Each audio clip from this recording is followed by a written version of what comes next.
పరలోకంలో ఉన్న దేవుడు మరి పిల్లలు కావాలన్న ఉద్దేశంతో ఈ విశ్వాన్ని కట్టి ఈ విశ్వంలో మొట్టమొదటి మానవుడైన ఆదామును చేసి ఆదాములోనికి మనల్ని అందరినీ తీసుకొని వచ్చి మన మొదటి ప్రయాణాన్ని దేవుడు మరి భూమి మీదకి నడిపించి ఆ తర్వాత ఆదాము నుండి సుమారు 6000 సంవత్సరాలుగా మన ప్రయాణాన్ని కొనసాగిస్తూ దేవుడు క్షేమంగా మన తల్లి గర్భంలోనికి మనల్ని రప్పించి ఈరోజు ఈ రూపాలతో చక్కటి అందంతో చక్కటి ఆరోగ్యాలతో ఈ దేహాలంటూ మనకు వచ్చినవి అంటే దీని వెనక మన పరమ తండ్రి కష్టం ఉంది అని నిన్న మీరు చాలా సంగతులు ఈ పుట్టుకకు ముందున్న సంగతుల గురించి మీతో చెప్పడం జరిగింది. అలా దేవుడి పని కొరకు భూమి మీద పుట్టింపబడిన మనిషి దేవుడిని విడిచిపెట్టి దేవుడి యొక్క వాక్యాన్ని విడిచిపెట్టి దేవుడి సన్నిధిని విడిచిపెట్టి తన ఇష్టానుసారం మనుషులు బ్రతకటం వలన పరలోకపు తండ్రి కోపానికి గురై పరలోకపు తండ్రి మనుషుల మీద పెట్టుకున్న నమ్మకాన్ని వమ్ము చేయటం వలన తండ్రి కోపానికి శాపానికి గురై మనుషులు ఈరోజు భూమి మీద వారి జీవితాలు చాలించిన తర్వాత పాతాళానికి జారిపోతున్నారన్న సంగతి నిన్నటి దినాన్ని మీరు నేర్చుకున్నారు. అందులో మరి ప్రయాణాల గురించి చెప్పాను, అలాగే పాతాళ లోకంలో ఉన్న ప్రదేశాల గురించి కూడా నిన్నటి దినాన్న మీకు చెప్పాను.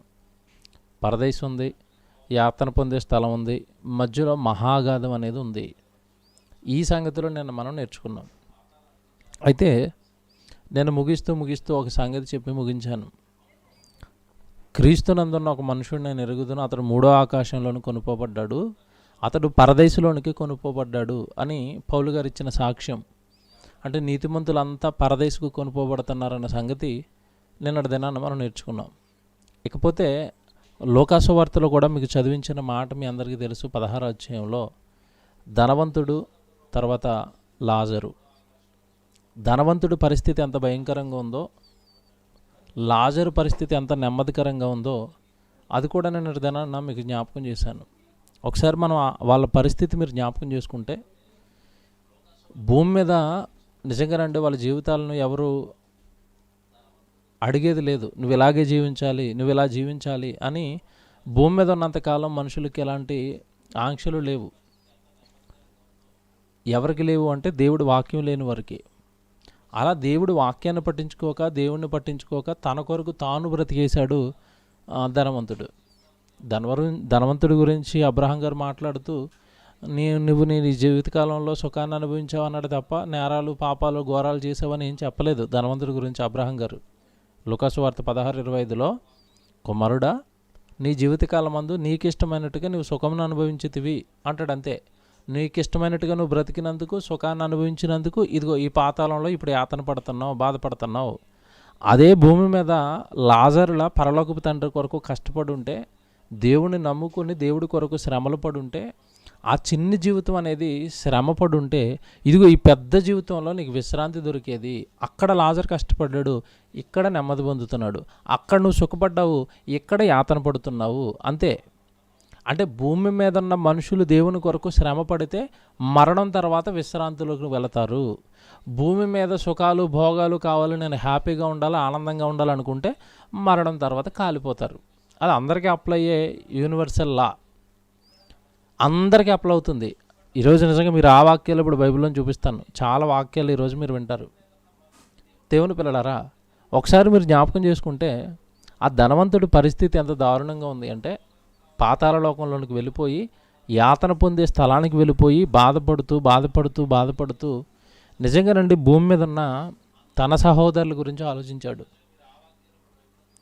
అంటే పాతాళం ఎంత భయంకరంగా ఉంటుందా, యాతన పొందే స్థలం ఎంత భయంకరంగా ఉంటుందా, చచ్చిపోయిన తర్వాత చావు తర్వాత జీవితం ఎంత భయానకంగా మారబోతుందానని నిజంగా ఆయన బాధపడుతూ, ఆ బాధపడే ప్రదేశానికి తమ్ముళ్ళు ఎక్కడొచ్చేస్తారో సహోదరులు ఎక్కడొచ్చేస్తారోనని ఆయన సహోదరుల గురించి ఆలోచిస్తున్నాడు ధనవంతుడు. అంటే భూమి మీద ఉన్న వాళ్ళకేమో పాతాళం అంటే భయం లేదు, పాతాళంలోనికి వెళ్ళిపోయిన వాళ్ళకి మాత్రం ఆ భూమి మీద ఉన్న వాళ్ళు ఇక్కడికి రాకుండా ఉంటే బాగుందని వాళ్ళు కోరుకుంటున్నారు. మీరు బాగా ఆలోచించండి. ధనవంతుడు బాధపడుతూ భూమి మీద ఉన్న తన సహోదరులు అక్కడికి రాకూడదని కోరుకుంటున్నాడు. కానీ భూమి మీద ఉన్న ఏ వ్యక్తికైనా చచ్చిపోయిన తర్వాత పాతాళం ఉందన్న సంగతి ఎంతమందికి తెలిసి చెప్పండి? పాతాళం అంటే భయం లేదు, పాతాళం అంటే ఉందన్న ఆలోచన లేదు. దేవుని పిల్లలారా, ఒక వాక్యం మీకు బైబిల్లో చూపిస్తాను. దేవుడు హెచ్చరికలు ఇచ్చాడండి, పాతాళానికి సంబంధించిన హెచ్చరికలు. పాతాళానికి సంబంధించిన హెచ్చరికలు దేవుడు బైబిల్లో ఇచ్చాడు. ఏమిచ్చాడు ఒకసారి మీరు సామెతల గ్రంథం దయచేసి చూడండి. సామెతల గ్రంథం 15వ అధ్యాయము 24వ వచనం ఒకసారి చూద్దాం. సామెతల గ్రంథం 15వ అధ్యాయము 24వ వచనం. ఏమండి, జాగ్రత్తగా చదవండి. క్రిందనున్న పాతాళమును తప్పించుకొనవలెనని అన్నాడు. చూడండి, క్రిందనున్న పాతాళమును తప్పించుకొనవలెనని అంటే మనిషి, భూమి మీద ఉన్న మనిషి చనిపోయిన తర్వాత పాతాళం ఉందని, చనిపోతున్న వ్యక్తి ఆ పాతాళమును తప్పించుకోవాలంట, పాతాళాన్ని తప్పించుకోవాలంట. నిజంగా ఇది చిన్న మాట కదండి ఇది. ఎందుకంటే ఒక రకంగా చెప్పాలి అంటే ఇక్కడ దేవుడే జాగ్రత్త చెబుతున్నాడు మనిషికి. దేవుడే జాగ్రత్త చెబుతున్నాడు, పాతాళాన్ని మీరు తప్పించుకోవాలి, పాతాళాన్ని మీరు తప్పించుకోవాలి. నిజంగా ఎప్పుడు చెప్తారు జాగ్రత్త అంటే, మనుషులకి ఏదైనా ప్రమాదం ఉన్నప్పుడు భూమి మీద చూడండి బోర్డులు పెడతారు, అక్కడక్కడ రోడ్ల మీద బోర్డులు పెట్టి ఏమంటే ట్రాఫిక్ రూల్స్. మీరు ఏదైనా ప్రమాదకరమైన మలుపు ఉందనుకోండి, ఆ మలుపుకు ముందే బోర్డు పెట్టేస్తాడు. ఏమని? ప్రమాదకరమైన మలుపు ఉంది, జాగ్రత్త. ఎందుకు? స్పీడ్గా వెళితే మీకు యాక్సిడెంట్ అవుతుంది, మీ ప్రాణాలు మీరు కోల్పోతారు.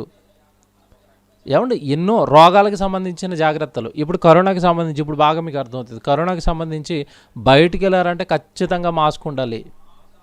మొన్నటి వరకు మాస్క్ అన్నారు, ఇప్పుడేమో డబల్ మాస్క్ అంటున్నారు. ఒక మాస్కే ఊపిరాడికి చచ్చిపోయామండి నిజంగా. ఇప్పుడు కొత్త రూల్ ఏంటంటే డబల్ మాస్క్ అంట. మాస్క్ పైన మాస్క్ వేసుకోండి, మొత్తం ఫేసు, ముక్కు, నోజు అంతా కవర్ అయిపోవాలి, ఇలాగా డబల్ మాస్క్ వేయండి, చాలా డేంజర్ అంటున్నారు.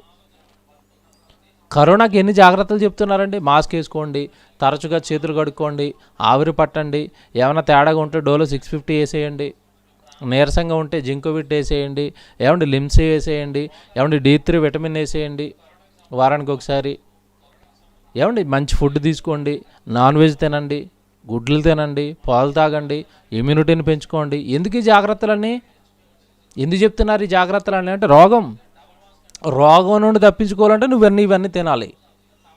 మరి పాతాళం తప్పించుకోవాలని ఎక్కడ చెప్పండి, దేవుడు ఎంత బాగా చెప్తున్నాడు చూడండి. పాతాళం, క్రిందనున్న పాతాళమును తప్పించుకొనవలనని, పాతాళాన్ని తప్పించుకోవాలంట, పాతాళాన్ని తప్పించుకోవాలంట. ఎవడు ఎంతమంది అండి భూమి మీద ఉన్న మనుషులకు పాతాళం ఉందని తెలీదు, ఆ పాతాళాన్ని తప్పించుకోవాలన్న సంగతి తెలీదు. ఇక రెండో మాట చూడండి, ఇదే వచనంలో మీరు చూస్తే 15వ అధ్యాయం 24వ వచనంలోనే, క్రిందనున్న పాతాళమును తప్పించుకొనవలనని బుద్ధిమంతులు పరమునకు పోవు జీవమార్గమును నడుచుకొనును. పాతాళాన్ని తప్పించుకోవాలి అని చెప్పి కింద ఏమంటున్నాడు? కింద పాతాళాన్ని తప్పించుకుని మరి ఎక్కడికి వెళ్ళిపోవాలంట? బుద్ధిమంతుడు పరమునకు పోవు జీవమార్గమును వెతుకును. బుద్ధిమంతుడు పరలోకానికి పోయే జీవమార్గాన్ని వెతుకుతాడు. ఎవరు బుద్ధిమంతుడు? ఇప్పుడు నిజంగా భలే ఉంది కదండి వచనం.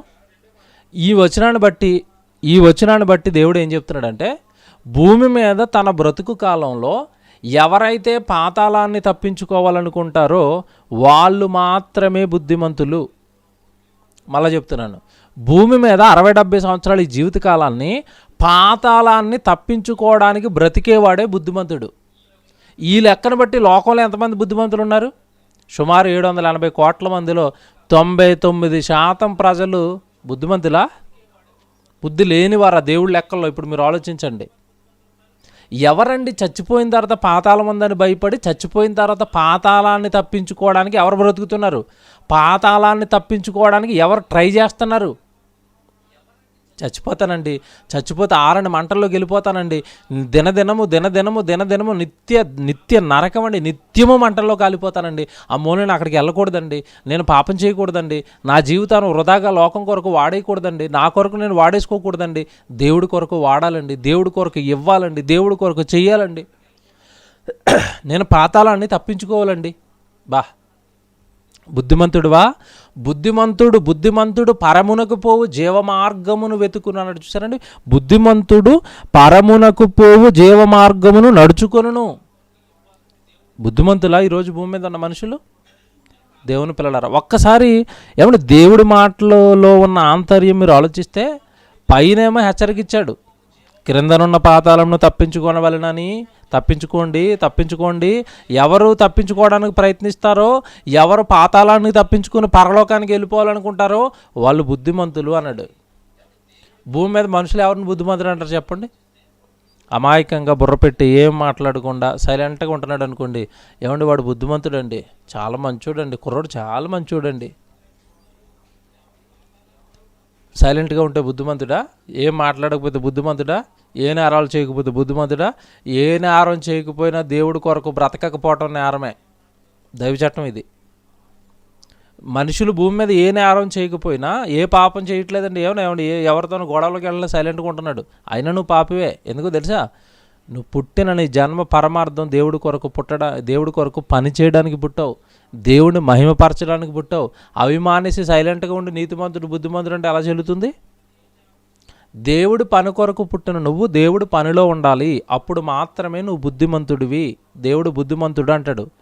పరమునకు పోవు మార్గాన్ని నడుచుకుని అంటే ఎవరు పరలోకానికి వెళతారు? బైబిల్ ప్రకారం, మీరు విన్న వాక్యాల ప్రకారం ఎవరు వెళ్తారు పరలోకానికి?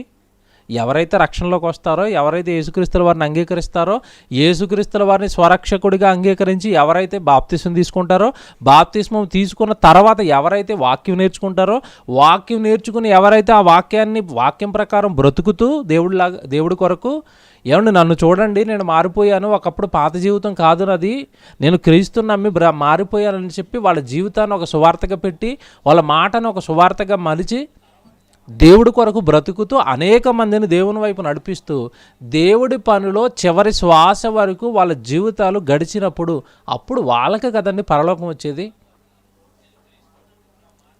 మీరు బాగా ఆలోచించండి నేను చెప్పిందంతా. మరి ఇప్పుడు బుద్ధిమంతుడు అంటే క్రీస్తులోనికి వచ్చి రక్షణ పొంది దేవుడి కొరకు బ్రతుకుతున్నవాడు బుద్ధిమంతుడు, దేవుడు పని చేసుకుంటున్నవాడు బుద్ధిమంతుడు. ఆ బుద్ధిమంతులు పరమునకు పోవు జీవ మార్గాన్ని వెతుకుతారు. భక్తుల జీవితాలు అంతా మీరు ఒక్కసారి జ్ఞాపకం చేసుకోండి, ఇప్పుడు కనెక్ట్ అవుతాయి. భక్తులుగా దేవుడు చెప్పిన ఎవరో కూడానండి వాళ్ళ కోసం వాళ్ళు బతకలేదు. అబ్రహాం గారు ఆయన కోసం ఆయన బ్రతకలేదు, దేవుడి కోసం బ్రతికాడు. ఇస్సాక్ గారు దేవుడి కొరకు బ్రతికాడు. యాకోబు గారు దేవుడి కొరకు బ్రతికాడు. దావీదు గారు దేవుడి కొరకు బ్రతికాడు. చరిత్ర చూడండి మీరు, యోబు గారు దేవుడి కొరకు బ్రతికాడు. ప్రవక్తలను తీసుకుంటారా, సమూయేలు దేవుడి కొరకు బ్రతికాడు. యెషయా ప్రవక్త దేవుడి కొరకు బ్రతికాడు. అంటే భక్తులు అని దేవుడు ఎవరిని అంటున్నాడు? భక్తులు అని దేవుడు ఎవరిని అన్నాడు? ఎవరికి పరలోకాన్ని ఇచ్చాడు బైబిల్లో అంటే? ఏ భక్తుడి చరిత్ర మీరు చదివినా వాళ్ళ కోసం వాళ్ళు బతకలేదు. దేవుడు కొరకు బ్రతికిన వాళ్ళు మాత్రమే బైబిల్లో ప్రవక్తలుగా భక్తులుగా ఎంచబడ్డారు. వాళ్ళకి మాత్రమే దేవుడు పరలోకాన్ని సిద్ధం చేశాడు. అలా ఎవరైతే బ్రతకడానికి ప్రయత్నిస్తారో వాళ్ళని అన్నాడు విశ్వాసులు, భక్తులు, నా పిల్లలు అని. దేవుని పిల్లలారా, ఇప్పుడు విషయం ఏంటంటే, ఎవరైతే పాతాళాన్ని తప్పించుకోవడానికి ట్రై చేస్తున్నారో, పరలోకానికి వెళ్ళిపోవడానికి ప్రయత్నిస్తున్నారో వాళ్ళు మాత్రమే దేవుడి దృష్టిలో బుద్ధిమంతులు. మిగతా వాళ్ళు ఎవ్వరికీ కూడా బుద్ధి లేదు, తెలివి లేదు, జ్ఞానం లేదు. ఈ సంగతి మీరు మనసులో పెట్టుకుని, అందుకే యోధా పత్రికలో ఒక మాట చెప్తాడు, మనందరికీ తెలిసిన మాటే, అగ్నిలో నుండి లాగినట్టు కొందరిని లాగి రక్షించు అంటాడు. అగ్నిలో నుండి లాగినట్టు కొందరిని లాగి రక్షించు. ఎందుకంటే పాతాళం అనగానే భయంకరమైన వేదన కదండి, అగ్నిగుండం కదండి, కాలిపోవటం కదండి. నిజంగానండి, మన కళ్ళ ముందండి ఈరోజు ఎంతమంది ప్రాణాలు పోగొట్టుకుంటున్నారండి. మన కళ్ళ ముందు ఈరోజు ప్రాణాలు పోగొట్టుకుంటున్న వాళ్ళు, ఎవరి ప్రాణం పోయిందని చెవిలో వార్త పడుతున్నా ఒకటే గుండె బరువెక్కిపోతుందండి. ఎందుకంటే నిజంగా వాళ్ళు దేవుడు పనిలో ఉన్నారా, దేవుడిలో ఉన్నారా, బాప్తీసం తీసుకున్నారా, ఎవరు చనిపోయారని వార్త వచ్చినా వాళ్ళ గురించి ఇవే అడుగుతున్నాం. బాప్తీసం తీసుకున్నారా, చక్కగా దేవుడి పనిలో ఉన్నారా, ఈ సత్యవాక్యంలో ఉన్నారా, ఎలా ఉన్నారు, వాళ్ళ జీవితం ఏంటి? ఎందుకంటే దేవుడికి మన జీవితంలో ఏమి నచ్చకపోయినా, చావుకు ముందు మన జీవితంలో ఏమి నచ్చకపోయినా చావు తర్వాత జారిపోతామండి, పాతాళానికి కాలిపోతామండి యుగయుగాలు. ఈరోజు కళ్ళ ముందు మనుషులు చచ్చిపోతుంటే అదే బాధేస్తుందని, అందరూ చచ్చిపోయారు అని ఆలోచిస్తుంటే మేము ఎలా ఆలోచిస్తున్నామంటే, అమ్మో వెళ్ళిపోయాడేమో అక్కడికి, కాలిపోతున్నాడేమో అక్కడ. నిజంగా మన బంధువులు, మన చుట్టాలు, మనకు తెలిసిన వారు ఎంతమంది అండి నిజంగా క్రీస్తును నమ్మక, ఈ సత్యవాక్యం తెలియక, చచ్చిపోయిన తర్వాత బ్రతుకుందని తెలియక ఎంతమంది అండి క్రీస్తులోకి వచ్చిన తర్వాత కూడా అమాయకమైన సైతాను ముసుగులో వారి జీవితాలను సత్యవాక్యం తెలియక గడిపేస్తున్నారు. వెంటనే మీరు ఎంతమందికి అండి ఈ లైవ్లు పంపిస్తున్నారు? బాగా ఆలోచించండి. వాళ్ళని రక్షించాలని, వాళ్ళని కాపాడాలని, వాళ్ళకి ఫోన్ చేశారన్న, బ్రతిమాలన్న, సత్యవాక్యం వస్తుందమ్మా, దేవుడు మాటలు ఉన్నట్టుగా చెప్తారమ్మా, బైబిల్లోని చెప్తున్నారమ్మా, కాస్త ఈ వాక్యాలు వినండి అని ఎంతమందికి అండి మనం ఈ వాక్యాన్ని, సత్యవాక్యాన్ని అందించడానికి ప్రయత్నం చేస్తున్నాం ఈరోజు? మనం చెప్పండి. యూట్యూబ్లో మన లైవ్ వస్తుంది కదండి, ఇప్పుడు లోకానికి సంబంధించిన లైవ్లు వస్తాయి, దానికి చూడండి. లోకమంతా లోకం వైపు వెళ్ళిపోతుందండి. ఒక సినిమా ప్రోగ్రామ్ వస్తుంది అనుకోండి, వేలలో వ్యూవర్స్. ఏమన్నా ఒక కామెడీ ప్రోగ్రామ్ వస్తుంది అనుకోండి, వేలలో చూస్తారు. ఒక సీరియల్ వస్తుంది అనుకోండి, వేలలో చూస్తారు. ఒక క్రికెట్ వస్తుంది అనుకోండి, వేలలో చూస్తారు. వాక్యాన్ని చూడట్లేదు ఈరోజు ఎవరు.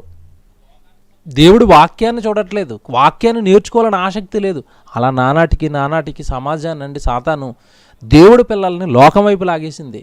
అలా వాళ్ళు అందులో మునిగిపోయిన వాళ్ళని నువ్వు ఏదో ఒక రకంగా ఏదో ఒక మాట చెప్పి కాస్త రండమ్మా, వాక్యం వినండమ్మా, పరిస్థితులు బాగోలేదు కదా బయట, దేవుడు కృప పొందుకోవాలి కదా, దేవుడు దయను పొందుకోవాలి కదా, ప్లీజ్ ప్రతిరోజు వాక్యం వస్తుంది వినండి. బతిమాలండి, ఏం తప్పు ఉందండి? బతిమాలతో ఏం తప్పు ఉంది?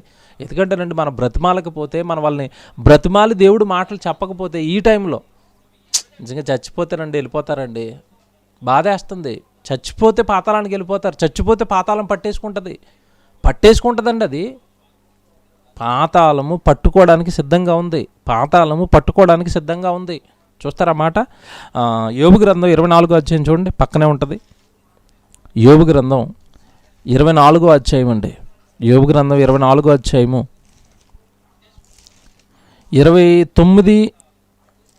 19 అండి. యోబు గ్రంథం 24వ అధ్యాయము 19-20 వచనాలు చూద్దాం. యోబు గ్రంథం 24వ అధ్యాయము ఏమంటే 19-20 వచనాలు.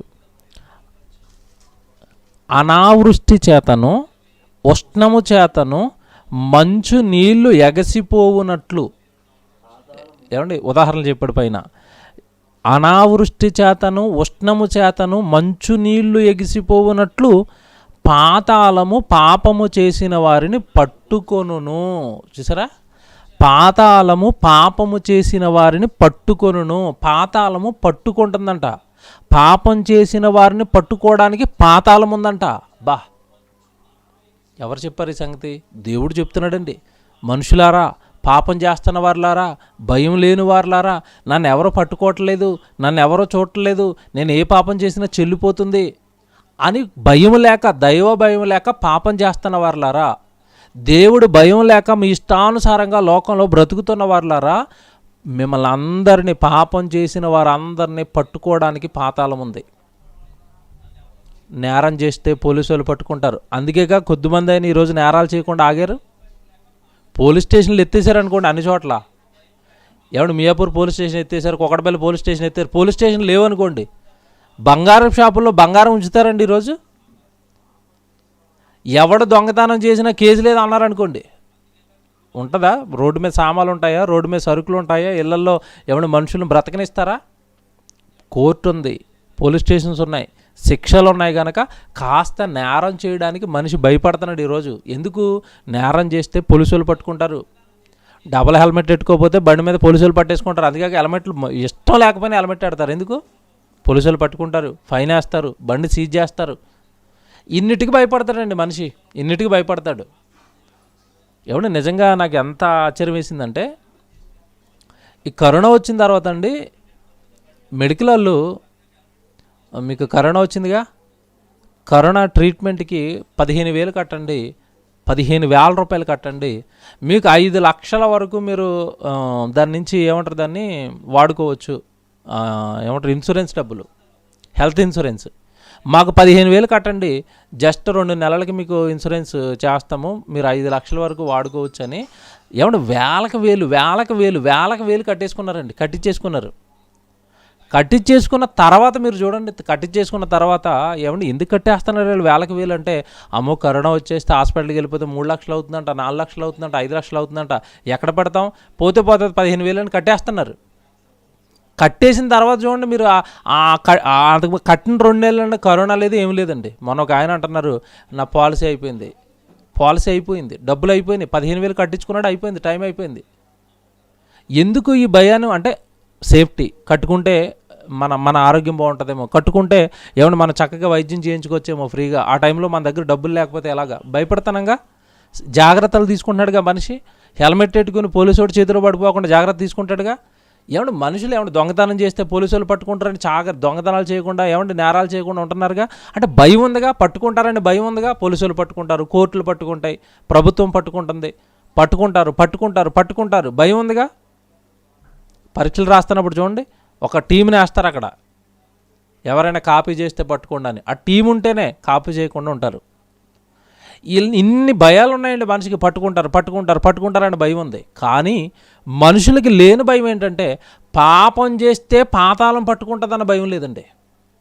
పాపిగా బ్రతికి చచ్చిపోతే నన్ను పట్టుకునే భయంకరమైన పాపం, ఏమంటే భయంకరమైన పాతాళం ఉంది, భయంకరం అది. దాని దగ్గరికి వెళితే నేను తట్టుకోలేను, కాలిపోతాను, నీళ్లు దొరకవు, యుగాలు అగ్గిలో నేను కాలిపోతూ కేకలేస్తూ పళ్ళు కొరుక్కోవటమే, చచ్చిపోతే పాతాళం ఉంది, అది నన్ను పట్టుకుంటుందన్న భయం ఈరోజు మనిషికి లేదండి. అదేగా ఆ వచనం 19వ వచనం మళ్ళా చదవండి. ఏమన్నాడు 19వ వచనంలో? అనావృష్టి చేతను ఉష్ణపు చేతను మంచినీళ్ళు ఎగసిపోయినట్లుగా పాతాళము పాపము చేసిన వారిని పట్టుకొనును. ఏమండి? పాతాళము పాపము చేసిన వారిని పట్టుకొనును. 20వ వచనం, కన్న గర్భము వారిని మరుచును. చచ్చిపోయిన వాళ్ళకి, పాతాళానికి వెళ్ళిపోయిన వాళ్ళకంట కన్న గర్భమే వాళ్ళని మర్చిపోద్దంట. తల్లి మర్చిపోతుందా మీరు చెప్పండి. ఎన్ని రోజులు ఎడుతుంది తల్లి బిడ్డ కోసం బిడ్డ చచ్చిపోతే ఎన్ని రోజులు ఎడుతుందండి? మహా అయితే ఒక 10 రోజులు, 15 రోజులు, నెల, 2 నెలలు, సంవత్సరం ఏడ్చింది. ఇంకెక్కడ ఉంటుంది ఏడుపు? మర్చిపోద్ది ఆవిడ. చచ్చిపోయిన వాళ్ళని కన్న గర్భము మరిచిపోవును. ఎంత బాగా రాశాడు చూడండి. కన్న గర్భము వారిని మరుచును, పురుగు వారిని కమ్మగా తినివేయును. పురుగు తినేటువంటి శవాన పట్టుకెళ్ళి ఎక్కడ ఆడేస్తారు? చచ్చిపోయిన వెంటనే శ్మశానాలు ఆడేస్తుంటే పురుగులన్నీ వచ్చి ఆ శరీరాన్ని జాగ్రత్తగా తినటం ఏమంటే తల మొదలుకొని అరికాల వరకు మొత్తం అంతా తినేసాడు. ఒక ఎముకలు మాత్రం వదులుతాయి. ఏమిటి ఆ శరీరం? మన శరీరం రోజు పౌడర్లు వేసి, ఏమండి రంగులేసి, సబ్బులేసి, మేకప్లు వేసి నీ శరీరాన్ని చివరికి పురుగులు తినేస్తాయంట. ఎంత మేకప్ కిట్లు వచ్చేసాయనండి. ఎన్ని మేకప్ సామాలండి ఈరోజు భూమి మీద మనుషులకి. మేకప్లు, ఐబ్రోస్లు అంట, లిప్స్టిక్లు అంట, ఏమంటే ముఖానికంట రంగులంట, మెడ కింద రంగులంట, ఏమంటే చేతి నిండా మళ్ళీ ఏమంటే ఆ రంగులు వేసేస్తారు, చేతుల పైన టాటులు వేసేస్తున్నారు, ఏమంటే వాటి ఇంకేమైనా పచ్చబొట్లు వేసేస్తున్నారు. అమ్మ ఎంత రంగులుగా బాడీని తీర్చిదిద్దేశారండి. దేవుని పిల్లలారా, ఈ బాడీనే పాపం చేసి చచ్చిపోయిన తర్వాత నిన్ను అందరూ మర్చిపోతారు, కానీ పాతాళం మర్చిపోదు నిన్ను. కన్న గర్భం కూడా మర్చిపోద్ది నిన్ను. చచ్చిపోయాడండి కొడుకు, బాగుండేవాడండి, వాడు జీవితం ఉంటే నా జీవితం బాగుండేదండి అంటది అంతే తల్లి. చెట్టు అంతా కొడుకండి పోయాడని ఆ 4 రోజులు ఏడుతాడు తండ్రి. తర్వాత ఎవరి పనిలోకి వాళ్ళు వెళ్ళిపోతారండి. ఎవరిని గుర్తుపెట్టుకోరు. అయిపోద్ది టైము. చచ్చిపోయామా ఇంకా మన టైం అయిపోయినట్టే. ఎవరిని గుర్తుపెట్టుకోరండి. కానీ పాతాళం మాత్రం పట్టేసుకుంటుంది. పురుగులు భూమి మీద కమ్మగా మనల్ని తినేస్తాయంట. చూడండి ఎంత బాగా రాస్తున్నాడు చూడండి. 20వ వచనం, కన్న గర్భము వారిని మరుచును, పురుగు వారిని కమ్మగా తినివేయును, వారు మరి ఎప్పుడునో జ్ఞాపకములోనికి రారు. వాళ్ళని ఇక భూమి మీద ఎవరు జ్ఞాపకం చేసుకోరు, మర్చిపోయారుగా. ఏమండి స్వతంత్ర ఉద్యమంలో చక్కగా ఆ రోజు వాళ్ళ ప్రాణాలు పెట్టి కష్టపడిన స్వతంత్ర సమర యోధులను ఎప్పుడు జ్ఞాపకం చేసుకుంటుంది చెప్పండి? భారతదేశం కొరకు వారు ప్రాణాలు ఇచ్చారండి. ఎప్పుడు జ్ఞాపకం చేసుకుంటారు ప్రజలు? ఆయన బర్త్డేకి, డెత్ డేకి తప్ప మధ్యలో ఎవరైనా జ్ఞాపకం వస్తారా? గాంధీ గారి బర్త్డేకి, గాంధీ గారి డెత్ డేకి మధ్యలో ఎవరికి జ్ఞాపకం ఉంటాడు? ఆయన అయిపోయింది టైం. చచ్చిపోయిన వాళ్ళని ఎవ్వరు జ్ఞాపకం పెట్టుకోరండి. ఎంత చక్కగా రాస్తున్నాడు. ఏమంటే మనిషికి అర్థం కావాల్సినవి ఇవేనండి. ఈ బంధాల మధ్యలో కూరుకుపోయారండి, దేవుడి దగ్గరికి రాక, దేవుడి కొరకు చెయ్యక సర్వనాశనం అండి ఈరోజు భూమి మీద ఉన్న మనుషులు చేసుకుంటున్నారండి. యెషయా గ్రంథంలో ఈ పాతాళం గురించి మరొక ఇన్ఫర్మేషన్ దేవుడు ఇస్తున్నాడు. యెషయా గ్రంథం 26వ అధ్యాయం చూడండి. యెషయా గ్రంథం 26వ అధ్యాయము 14వ వచనం జాగ్రత్తగా చూడండి. యెషయా గ్రంథం 26వ అధ్యాయము 14వ వచనం జాగ్రత్తగా చదవండి. యెషయా గ్రంథం 26వ అధ్యాయం 14వ వచనం, చచ్చిన వారు మరలా బ్రతుకరు. చూసారా? చచ్చిన వారు మరలా బ్రతకరు, ప్రేతలు మరలా లేవరు. మళ్ళీ చదువుతున్నాను మొదటిగా నుంచి. చచ్చిన వారు మరలా బ్రతకరండి. ఒక్కసారి చచ్చిపోతే మరలా బ్రతుకులేదు. 7 జన్మలు, 14 జన్మలు. ఏమంటే చచ్చిపోయిన ప్రేయస్ అంట ప్రియుడి కోసం మళ్ళా పుట్టేసిందంట. ఈ ప్రియుడు అంట చచ్చిపోయిన ప్రేయస్ కోసం మళ్ళా పుట్టేశారంట. భార్యతో ఏమంటాడు, అమ్మ నువ్వు జన్మలకి నువ్వే నా భార్య అంటాడు. చచ్చిపోగానే ఇంకో పెళ్ళికి వెళ్ళిపోతాడు. చచ్చిపోతే ఇంకేముండదండి. ఇంకా భయంకరమైన నమ్మకాలు ఏంటంటే చచ్చిపోయినోడు నక్క అయి పుడతాడు, చచ్చిపోయినోడు కుక్క అయి పుడతాడు. ఒకవేళ చచ్చిపోయిన వాళ్ళు నక్కలో కుక్కలో అవుతే ఎప్పటికి బ్రతుకున్న వాళ్ళకంటే చచ్చిపోయిన వాళ్ళ సంఖ్య ఎక్కువ.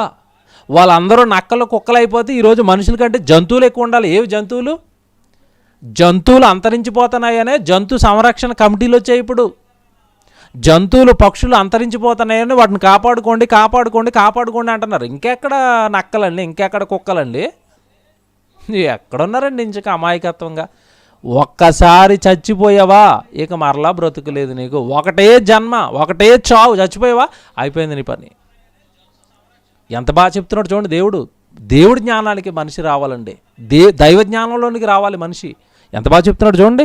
చచ్చిన వారు మరలా బ్రతకరు, ప్రేతలు మరలా లేవరు. ప్రేతలు అనగానే చచ్చిపోయిన పాపాత్ముల ఆత్మలండి. ప్రేతలు అనగానే చచ్చిపోయిన పాపాత్ముల యొక్క ఆత్మలవి. చనిపోయిన వారు ప్రేతలు మరలా లేవరు, అందుచేతను నీవు వారిని దండించి నశింపచేసితివి, వారికను స్మరణకు రాకుండా నీవు వారిని తుడిచివేసితివి. పాతాళానికి పోయారు వాళ్ళు. భూమి మీద మనుషుల జ్ఞాపకాల్లోనే ఉండరు. భూమి మీద దేవుడి కొరకు బ్రతకనందుకండి దేవుడి జ్ఞాపకాలలో కూడా ఉండరండి వాళ్ళు. జాగ్రత్తగా వినాలి నేను చెప్పేది. భూమి మీద దేవుడి కొరకు బ్రతకనందుకు దేవుడి జ్ఞాపకాలలోనూ ఉండరు. ఏమండి మనుషుల జ్ఞాపకాలలోనూ ఉండరు. ఎవరి కొరకైతే జీవితాలను సర్వనాశనం చేసుకున్నారో, ఏమండి ఈ కుటుంబం కోసం, పిల్లల కోసం, బంధువుల కోసం, చుట్టాల కోసం బతికేస్తూ ఉంటారండి చాలామంది. అదొక రకమైన జీవితాలు అవి. దేవుడి కోసం తప్పండి మనుషులు అందరి కోసం బతికేస్తూ ఉంటారు వాళ్ళు. ఆ మనుషుల్ని నేను జ్ఞాపకం చేసుకోరు. చచ్చిపోతే పాతాళం పట్టుకుని నిన్ను నాశనం చేస్తూ ఉంటుంది. పైన పరలోకంలో ఉన్న దేవుడు అంటున్నాడు, వాళ్ళని విడిచిపెట్టేశాను, వాళ్ళ నాశనానికి వదిలేశాను, వాళ్ళతో నాకు సంబంధం లేదు అంటున్నాడు.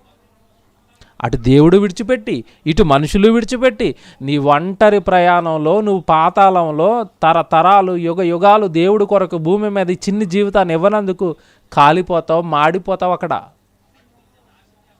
ప్రేమించినంతకాలం ప్రేమిస్తాడండి దేవుడు. ఎంతకాలం ప్రేమిస్తాడంటే బ్రతుకున్నంతకాలం ఇలా వెంటపడతాడండి. వాక్యాలు చెప్పి మారునైనా నేను ఉన్నానని గుర్తించిన ఆయన, ఆ జీవితం నాదినైనా, ఆయుష్కాలం నాదినైనా, ఆ శరీరం నాదినైనా, అందులో ఉన్న బలం నాదినైనా, అందులో ఉన్న ఆత్మ నాదినైనా, నిన్ను బ్రతికించడానికి కష్టపడుతున్నాను ఆయన, నీకు ఆహారం పెడతానన్న ఆయన, మారునైనా నా వైపు తిరుగునాయనని భూమి మీద ఉన్నంత కాలం బ్రతిమాలుకుంటాడండి దేవుడు. భూమి మీద ఉన్నంత కాలం వెనకపడతాడండి దేవుడు. భూమి మీద ఉన్నంత కాలం హృదయం అనే తలుపును తడుతూ ఉంటాడు. తలుపు ఓపెన్ చేయి నాయన, నన్ను లోపలికి స్వీకరించు, నీ జీవితాన్ని మార్చుకో, నీ బ్రతుకును మార్చుకో, ఆ పాపాలు మానేయి, రక్షణలోకి రా, బాప్తిసం తీసేసుకో, చక్కగా దేవుడు రక్షణలోకి వచ్చేయి, చక్కగా దేవుడు వలయంలోనికి వచ్చేయి, కాపుదల్లోకి వచ్చేయి. బతుకున్నంత కాలం వెంటపడతాడండి దేవుడు. బ్రతికున్నంత కాలం వెంటపడతాడు. కానీ ఒక్కసారి చావు వచ్చిందా, వద్దు నాయన నాకు ఇంకా వాళ్ళతో సంబంధం లేదు, తోసేయి, వాళ్ళ నాశనానికి పంపించాను అంటున్నాడు. ఇదేగా వచనం. చచ్చిన వారికి మరలా బ్రతకరు, వారు ప్రేతలు మరలా లేవరు, వారిని నాశనమునకు విడిచిపెట్టేశాను నేను. ఎంత చెప్తున్నాడు చూసారు, ఎలా చెప్తున్నాడు చూసారు వాక్యాలు. అంటే ఈరోజు భూమి మీద ఉన్న మనిషికండి పాతాళం ఉంది, పట్టుకుంటుంది, పాపం చేయకూడదు, దేవుడి కొరకు బ్రతకాలన్న భయం అనేది ఈరోజు మనిషికి లేదు. ఇప్పుడు ఎవడు నిజంగా మీరు మనసు పెట్టానండి, వండర్ఫుల్ వాక్యం ఒకటి ఇప్పుడు చూపిస్తాను నేను. పాతాళం అనేది ఎవరిని పట్టుకుంటుందో, ఎందుకు పట్టుకుంటుందో క్లియర్గా రాశాడండి. మళ్ళీ చెప్తున్నాను, పాతాళం అనేది ఎవరిని పట్టుకుంటుందో, ఎందుకు పట్టుకుంటుందో కూడా రాశాడు. ఇక బైబిల్ రాయించిన విధానానికండి నిజం చెప్తున్నాడు కదండి, ప్రతిరోజు బైబిల్ కంటే నిజంగా ఇలా చేతులెత్తి మొక్కి నిజంగా వాక్యాలు చదవాలండి. ఎందుకంటే ఆ వాక్యం అనేది మన దగ్గరికి రాకపోతే, దేవుడు ఇన్ని విషయాలు రాయించి మన చేతుల్లో పెట్టకపోతే, మన జీవితం అనేది నిజంగానండి వాక్యం లేకపోతే పాతాళానికి జారిపోయే వాళ్ళం అండి. వాక్యం లేకపోతే నిజంగా పాతాళానికి జారిపోయి కాలిపోయే వాళ్ళం అండి. ఇక దేవుడు మనకి వాక్యం చెప్పటం, మరి ముఖ్యంగా ఈ భయంకరమైన సమయంలో ఇలాంటి వాక్యాలు మనకు అందించడం అండి నిజంగా దేవుడు మనల్ని ప్రేమిస్తున్నాడండి. ఇదే నిదర్శనం. దేవుడు నిజంగా మనల్ని ప్రేమిస్తున్నాడు అనడానికి ఇదే నిదర్శనం. ఈ టైంలో కూడా వాక్యం చెప్తున్నాడు చూడండి దేవుడు. ప్రసంగం వస్తున్నప్పుడు నన్ను చూడకూడదు ఎవరు, నన్ను చూడటం ప్రమాదం, మనిషిని చూడటం ప్రమాదం. వినబడుతున్న దేవుడి వాక్యాన్ని మాత్రమే చూడాలి. మీరు నన్ను కాదు, నా నోట నుండి వస్తున్న వాక్యాలు దేవుడినే చూడాలి. ఆ దేవుడిది చెప్పాడా, తండ్రిది చెప్పాడా?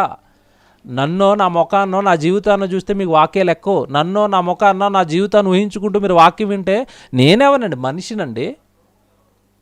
మనిషిని కేవలం నా నోటిని ఆయన కొరకు వాడుతున్నాను అంతే. మీరు దేవుడికి కనెక్ట్ అయిపోవాలా, మీరు దేవుడి మాటలకు సరెండర్ అయిపోవాలా. అమ్మో దేవుడు ఇది చెప్పాడా?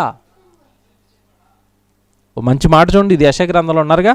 యెషయా గ్రంథంలో 5వ అధ్యాయానికి వచ్చేయండి అందరూ. యెషయా గ్రంథం 5వ అధ్యాయము 14వ వచనం జాగ్రత్తగా చదువుదాం. యెషయా గ్రంథం 5వ అధ్యాయము 14వ వచనం చూడండి. యెషయా గ్రంథం 5వ అధ్యాయము 14వ వచనం అండి.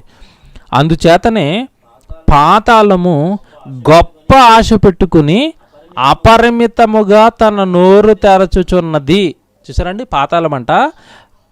అందుచేతను పాతాళము గొప్ప ఆశ పెట్టుకొని అపరిమితముగా తన నోరు తెరచుచున్నది. అపరిమితంగా అంటే ఎంతమంది వచ్చినా వద్దందది. హౌస్ఫుల్ బోర్డులు ఏమి ఉండవు పాతాళానికి. 1,000,000 మంది వచ్చేసారు చాలని ఏమి అందది. అపరిమితంగా నోరు తెరిచిందంట. రాని రాని ఎంతమంది వస్తారు రాని, రోజుకి 4,000 మంది లేచిపోతారు. రాని పర్లేదు, అంత ఖాళీ, అంత ఓపెనే. అపరిమితంగా నోరు తెరుచుకుని రెడీగా ఉందంట. వచ్చినట్టు మింగేస్తుందంట పాతాళం.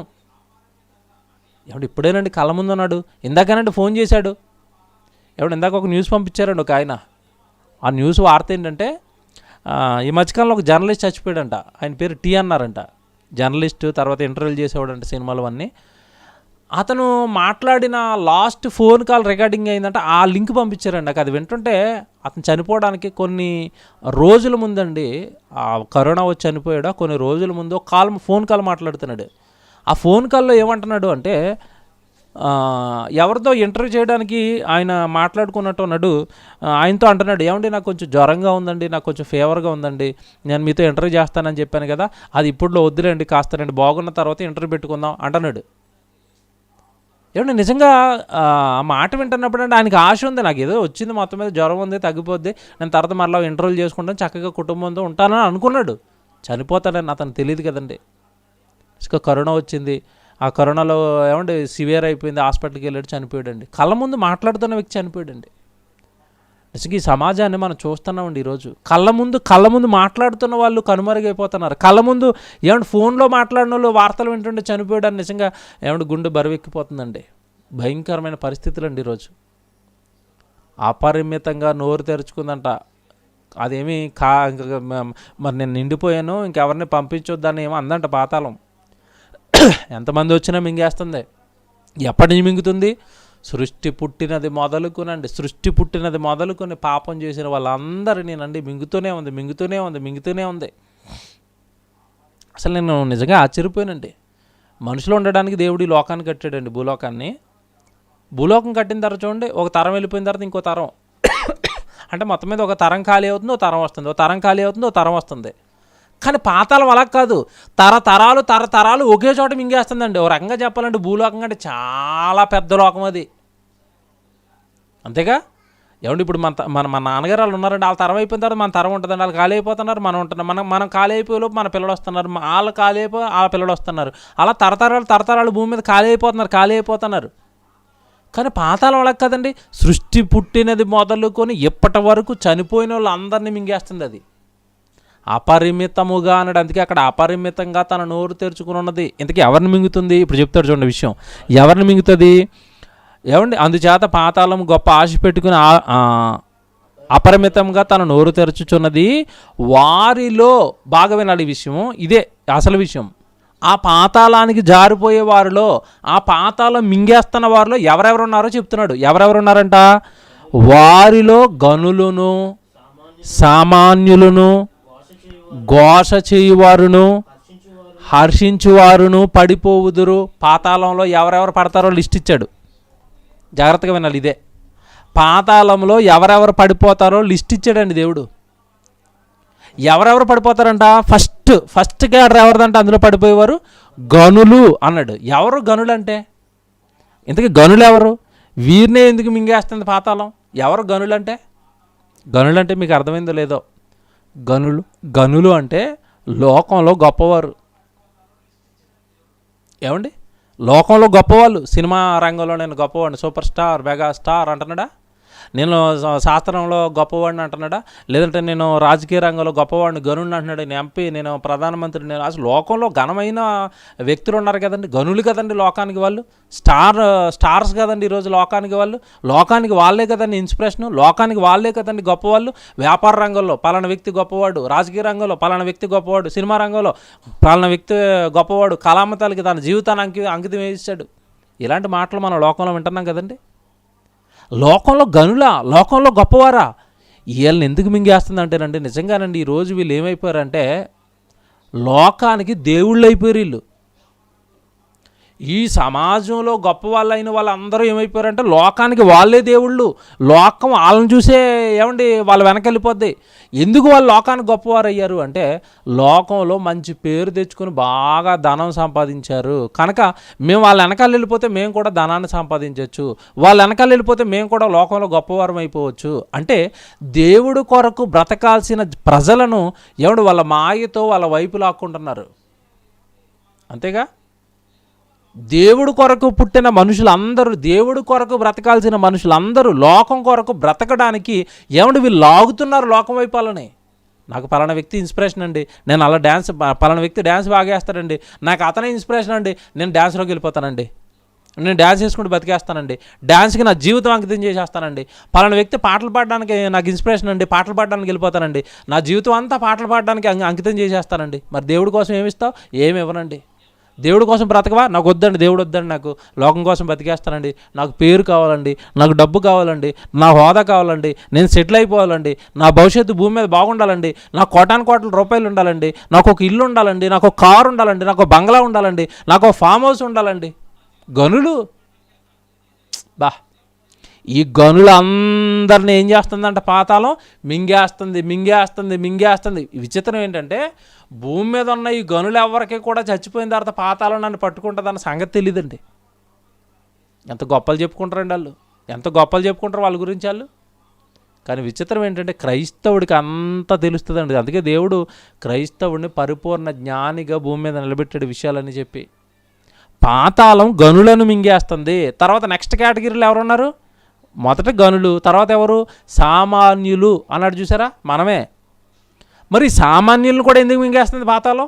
సామాన్యులు కూడా అందులోకి ఎందుకు వెళ్ళిపోతున్నారు? సామాన్యులు అంటే ఏమంటే సామాన్యుల జీవితాలు అన్నీ కూడా ఎలాగ ఉంటాయండి? ఎప్పుడు ఐహిక విచారాలండి, ఎప్పుడు చింతలు, ఎప్పుడు లోకంలో ఎలా బతకాలా, ఏం చేయాలా, ఏంటోనండి, ఈ కుటుంబం బాగోలేదు, నా ఆర్థిక పరిస్థితులు బాగోలేదు, ఏమంటే నా స్థితి ఏం బాగోలేదండి, ఎప్పుడునండి ఈ లోక సంబంధమైన వీటికి సంబంధించిన చింత అండి ఈరోజు సామాన్యులకి. కుటుంబానికి సంపాదన, ఏమండి చక్కగా తినడానికి తిండి, కట్టుకోవడానికి బట్టలు ఉంటే సరిపోతాయన్న స్థితిలో ఉండరండి. ఇంకా ఏదో మాకు కొదువా, మేము మధ్యతరగతి ఫ్యామిలీ, మేము ఇంకా సరిగా బతకలేకపోతున్నాం, మేము ఇంకా ఏదో సాధించాలి. ఎప్పుడునండి ఈ రకమైన ఐక్య విచారాలేనండి సామాన్యులకి. బాగా ఆలోచించండి. దేవుడు చెప్పే మాటలు కరెక్ట్గా మీరు సమాజంలో జరుగుతున్నాయి లేదో మీరు చూడండి. ఈ సామాన్యులు ఉండక అధికమైన కోరికలు పోయి, అత్యాశలకు పోయి, ఏమంటే వాళ్ళ జీవితాలను సర్వనాశనం చేసుకుని, అప్పులు చేసి, బాధలు చేసి, కష్టాల్లోకి వెళ్ళిపోయి, ఆ కష్టాల్లో మునిగిపోయండి, దేవుడి దగ్గరికి రాక, దేవుడు పని చేయక, వీళ్ళు దేవుడికి దూరంగానే బతుకుతున్నారు. గనులైన వాళ్ళు దేవుడికి దూరంగా, అసలు వాళ్ళకి దేవుడు అన్న కాన్సెప్టే లేదు, దేవుడి కొరకు బ్రతకాలని ఆశే లేదు వాళ్ళకి. ఇకపోతే వీళ్ళ దగ్గరికి వచ్చేసరికి వీళ్ళు ఎలా ఉన్నారంటే ఎప్పుడు కుటుంబం, చింత, డబ్బులు, సంపాదన, ఈ ఐక్య విచారాలు, ఇందులో వీళ్ళు ఉండిపోయారు, వాళ్ళు అందులో ఉండిపోయారు, వీళ్ళేమో ఇందులో ఉండిపోయారండి. అందుకే సామాన్యులను కూడా ఏం చేస్తుందంటే ఏమంటే మింగేస్తుంది, పాతాళం మింగేస్తుంది. ఇక థర్డ్ ఎవరు వచ్చారు? మొదటేమో గనులు, తర్వాత ఏమో సామాన్యులు, తర్వాత ఎవరు చెప్పాడు అక్కడ? ఘోష చేయువారును అన్నాడు చూసారా. ఘోష చేయువారిని కూడా మింగేస్తుందంట పాతాళం. ఘోష చేయడం అంటేనండి తృప్తి లేని జీవితం అండి. ఘోష చేయవారు ఎవరంటే తృప్తి లేని జీవితం, నాకు అది లేదు, ఇది లేదు అని ఎప్పుడు ఏడుపుతో కూడిన జీవితాలండి ఇవి. ఏడుపుతో కూడిన జీవితాలు. వాళ్ళ కార్లు ఉన్నాయి, వీళ్ళకి మేడలు ఉన్నాయి, నాకు అది లేదు, నాకు ఇది లేదు. ఘోష చేయవారు అన్నాడు అంటే ఏడవటం, ఎప్పుడు లోకానికి పడి ఏడవటం, లోకంలో ఏదో చేయాలని ఏడవటం. ఘోష చేయవారు. ఉన్నదాంతో తృప్తి లేదండి, ఉన్నదాంతో తృప్తి చెందరు. ఘోష జరుగుతుందంట. అలా ఘోష జరిగి తృప్తి లేని వాళ్ళ కొరకు, ఈ లోకం కొరకు ఆరాటపడుతున్న వాళ్ళని కూడా పాతాళం మింగేస్తుందంట. సరేండి, ఏం ఏమి ఏం దేవుడు చెప్తున్న విధానం చూడండి ఎలాగుందో. పాతాళానికి ఎవడు వెళ్ళిపోతున్నాడంటే వీడు గనుడైపోయాడు లోకంలో, మొత్తం మీద గనుడైపోయిన వెంటనే ఇంక ఎవరు కనపట్టలేదు, వీడికి దేవుడు కనపడలేదు, వాడు వెళ్ళిపోతున్నాడు. ఇక సామాన్యుడు అంటాడా, ఎప్పుడు ఈ బంధాలలో చిక్కుకున్నాడు, కుటుంబం అనే చక్ర బంధాలలో చిక్కుకున్నాడు, ఎప్పుడు ఇందులో పడి కొట్టుకుంటున్నాడు, వీడు కష్టమే పరలోకానికి రావడం. తర్వాత ఘోష చేసి వాళ్ళు ఎప్పుడు లోకానికి పడే ఆటమే, లోకంలో అది కావాలి ఇది కావాలి అది లేదు ఇది లేదని ఏడుపుల్లో వీళ్ళు ఉండిపోతారు, ఇల్లు కష్టమే అన్నాడు. తర్వాత చివరి కేటగిరీ చెప్పాడు, ఇది డేంజరస్ కేటగిరీ అండి. ఇది పాతాళానికి వెళ్ళిపోయే వాళ్ళలో చివరి డేంజరస్ కేటగిరీ ఎవరు అంటే హర్షించువారు అన్నాడు. చూసారా, 4వ కేటగిరీ హర్షించువారు. ఎవరి హర్షించేవాళ్ళు? హర్షించేవాళ్ళు అంటే ఎవరు? హర్షించే వాళ్ళంటేనండి లోకంలో సుఖాలు సంతోషాలు భోగాలు కోరుకునే వాళ్ళండి. ఓ మాటలో చెప్పాలి అంటే డ్యాన్స్ బేబీ డ్యాన్సు, పటాసు, జబర్దస్త్ ఇవి ఉన్నాయిగా, ఎప్పుడు సంతోషాలు సుఖాలు ఏమంటే ఈ కార్యక్రమాల మీద పడిపోయి ఆటలు పాటలు ఇల్లే అంటే లోకంలో ఎప్పుడు సుఖంగా ఉండాలని కోరుకునేవారు. ఈరోజు యువత చూడండి, క్లబ్బులు, పబ్బులు, క్రికెట్లు, మ్యాచ్లు, పబ్జి గేములు, ఎప్పుడు ఖాళీగా ఉండరాళ్ళు, ఎప్పుడు చాటింగ్లు, ఎప్పుడు వీడియో కాళ్ళు, ఎప్పుడు కాన్ఫరెన్సులు, ఒకరికొకరు. ఎవరండి ఖాళీగా ఉన్నారు ఈరోజు మీరు చెప్పండి? హర్షించేవాళ్ళు. దేన్ని బట్టి హర్షిస్తున్నారు వీళ్ళు అంటే ఈరోజు లోకంలో ఉన్న వాటి కొరకు హర్షిస్తున్నారండి. లోకంలో ఉన్న వాటి కొరకు బ్రతికేస్తున్నారండి. లోకంలో సుఖాల కొరకు సంతోషాల కొరకు బ్రతికేస్తున్నారు. మీరు ఎవరిని కదపండి. లోకంలో లాక్డౌన్ వచ్చిందండి, మీకు మాట చెప్తాను, లాక్డౌన్ వచ్చింది, చక్కగా ఇంట్లో పడిపోయారు, దేవుడు తాళం వేసి ఇంట్లో కూర్చోబెట్టాడు. పోనీ ఇంట్లో కూర్చున్నప్పుడైనా చక్కగా ఇంతకాలం ఆ టైంలో బిజీలో పడిపోయి ఉద్యోగంలో పడిపోయి వాక్యం చదువుకోలేకపోయాం, సరిగా ప్రార్థన చేయలేకపోయాం, సరిగ్గా కుటుంబంతో గడపలేకపోయాము. ఈ లాక్డౌన్ టైంలో నన్ను కుటుంబంతో కూర్చుందాం, ప్రార్థన చేసుకుందాం, వాక్యం చదువుకుందాం, చక్కగా ప్రసంగాలు చాలామంది ప్రసంగాలు చెప్తున్నారు, ప్రసంగాలు విందాము, బైబిల్ నేర్చుకుందాము.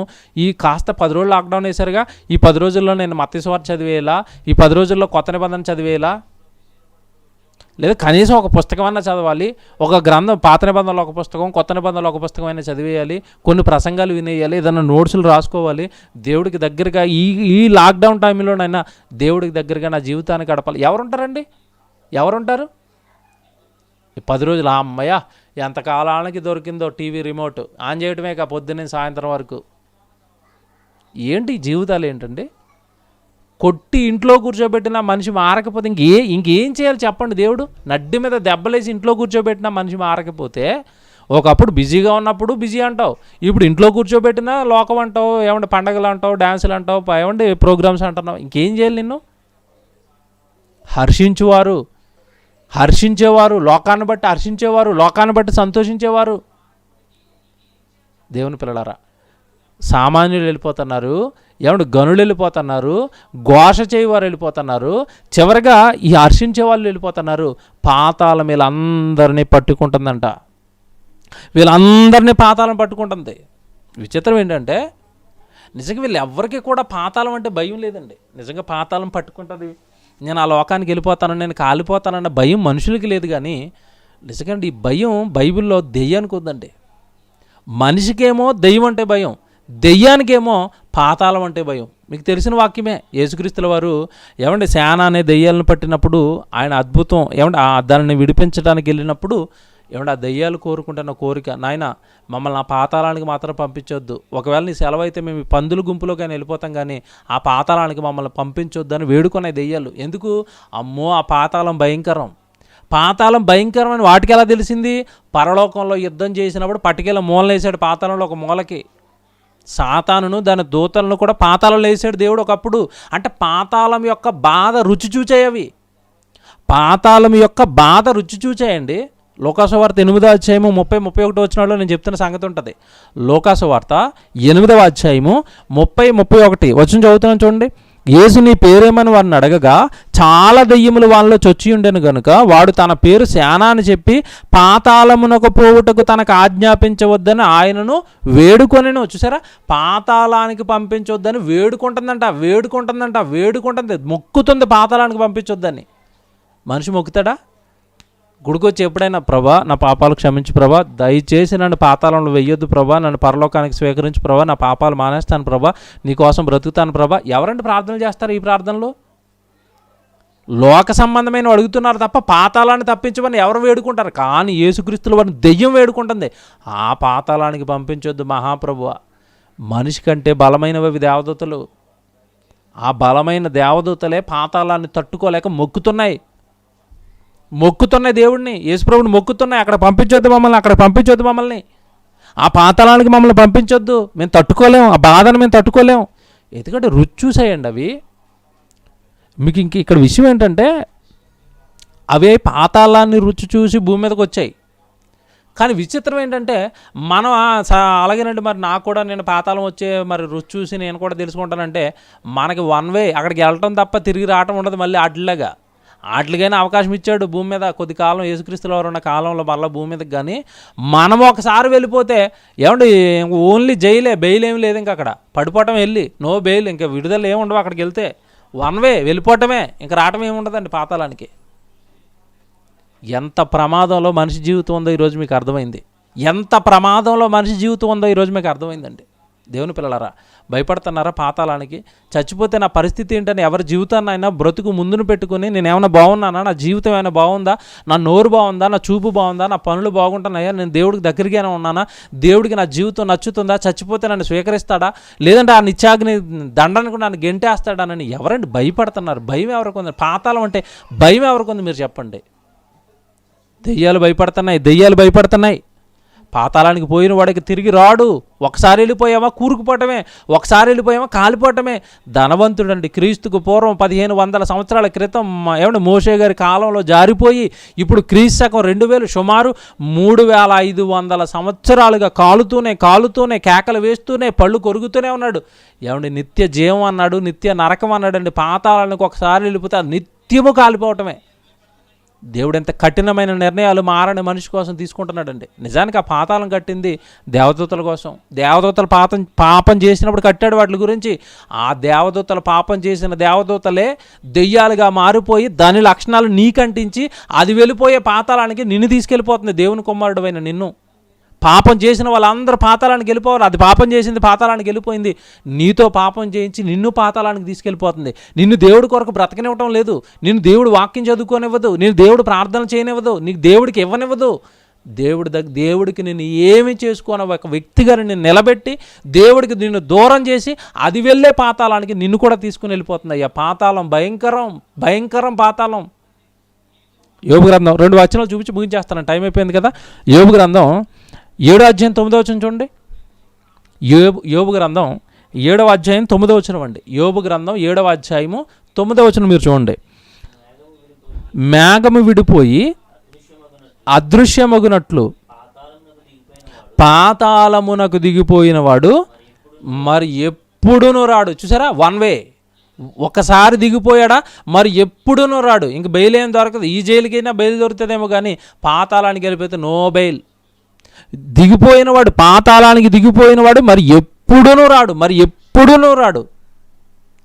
యోబు గ్రంథం మీకు తెలిసిన వచనమే. యోబు గ్రంథం ఉందిగా, చివరి మాట 21వ అధ్యాయం చూద్దాం ఒకసారి. యోబు గ్రంథం 21వ అధ్యాయము ఏమంటే 13వ వచనం. యోబు గ్రంథం 21వ అధ్యాయము.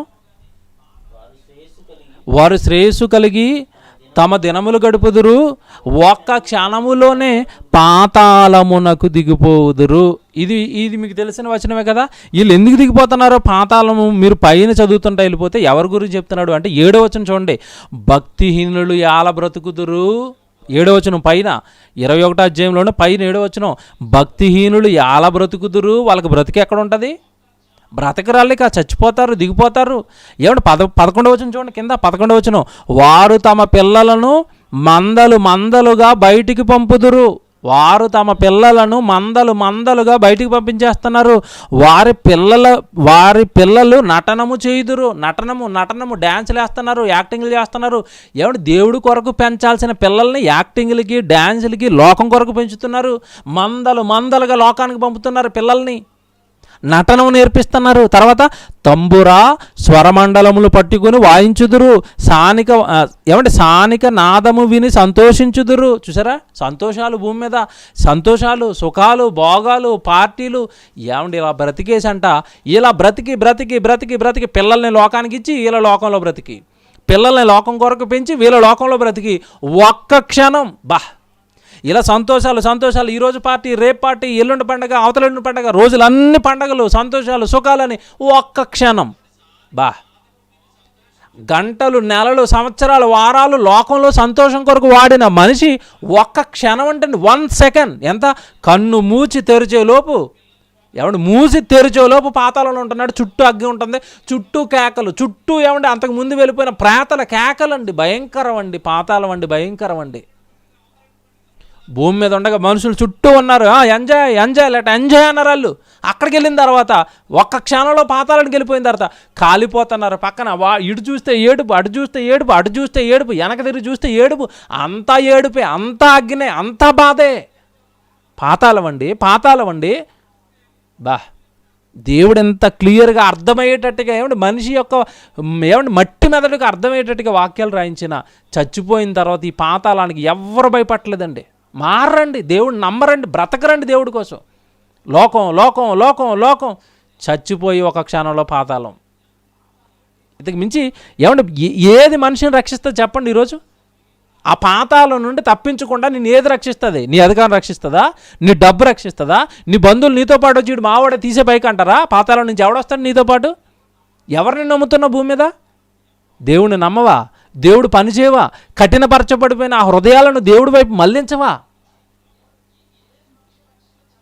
ఎంత బాధ అండి నిజంగా. బైబిల్ చదువుతున్నప్పుడు, వాక్యాలు అర్థమైనప్పుడు, నిజంగా వాక్యాలు సమాజంలో పెట్టి చూస్తున్నప్పుడు వీళ్ళని ఎవరు కాపాడతారు, వీళ్ళని ఎవరు రక్షిస్తారు, వీళ్ళు ఏంటి, వీళ్ళ బ్రతుకులు ఏంటని భయం అండి. ఈరోజు కరోనా వచ్చిందని ఫోన్ వస్తుంటే భయం వేస్తుందండి.